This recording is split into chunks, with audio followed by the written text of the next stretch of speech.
Starting with number 10 is pretty obvious, but it's to be prepared in a kind of general sense.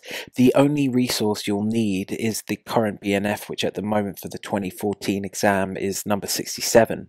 You can also take additional standards of conduct. However, this is really useful as a reference source during the exam. You should know of them, but would you really need to reference it during the exam? I think not. So number 9 is location. This may be obvious to some, but make sure you know where the exam is. Many of the exams in London are held in Liverpool Street.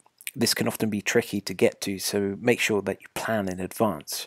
Remember to have a plan B. If your transportation does not go to plan, do you have enough cash at hand or in the bank to make sure that you can get a cab? Number 8 goes over timing. Open book is around 2 minutes per question, whereas closed book is around 1 minute per question. You may want to dedicate a longer period for the calculations. Some students find it useful to come with a watch so that they can glance at the time as they go. Remember, when you get into the exam, it's very different in that you kind of forget everything and you concentrate on the exam itself, whereas because it's a timed exam, this is very, very pertinent. So you've got to make sure that you know where you're at time wise so that you can get enough questions in during the exam. For the open book, the examiners allow you to have a BNF with internal notes. However, keep in mind that you can't put any external notes, i.e. leaves the paper within the BNF so that you can reference it during the exam. So if you do think that you need kind of more extensive notes, make sure that you kind of write small in the margins of the BNF. Top tip for the GPhC exam number 6 is to get the right spot. When you go into the exam, you'll be designated a seat by your name.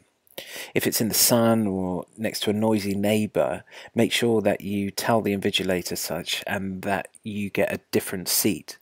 You'll also be asked to put your bag at the back of the room, so make sure that you don't have any expensive gear like a laptop or a mobile phone in it, which you'd be worrying about the security. Top tip number 5 is input means output. This is in a pharmacological sense, in that you know that certain things within your blood can cause you to be more alert and more awake and therefore more proficient at doing exam questions. For me, in my practice and when I did my exams, it's usually a can of Coke beforehand.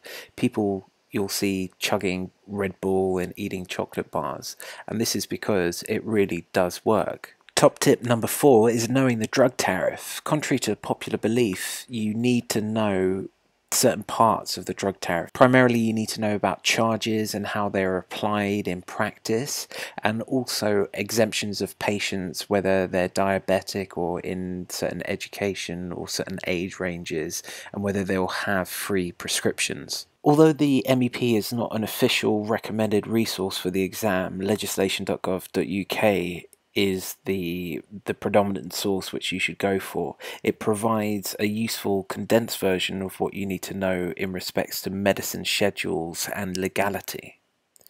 If you are unsure about the MEP and the different legislation which is applicable to pharmacy, make sure that you watch our video in the GPhC video exam series on YouTube. Top tip number 2 is to use your experience. Being a pharmacy undergraduate, you probably sat over 100 different exams through GCSE and A-level. During that time, you should have learned what has made you good at doing the exams. You know, whether it's going in with a watch or waking up early or drinking lots of Coca-Cola. Look back at where you've been successful in doing exams and then apply it to this exam. Our last tip is really to relax. It's not as hard as you think. Although the pass rate has fallen year on year and now it's at around about 74% and it used to be around about 90%, it's reflective on really the people who do not prepare.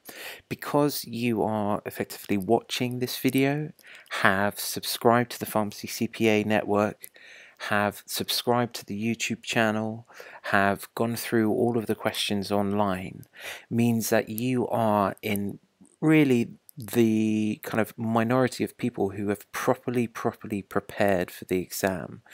I'm not saying that it's 100% certain that you're going to get through, but really you've given yourself the best chance to do so. Visit pharmacycpa.com for the full video series. As always, for more information, please subscribe to our YouTube channel, join our free PCPA course, join our Facebook group, or subscribe to our blog.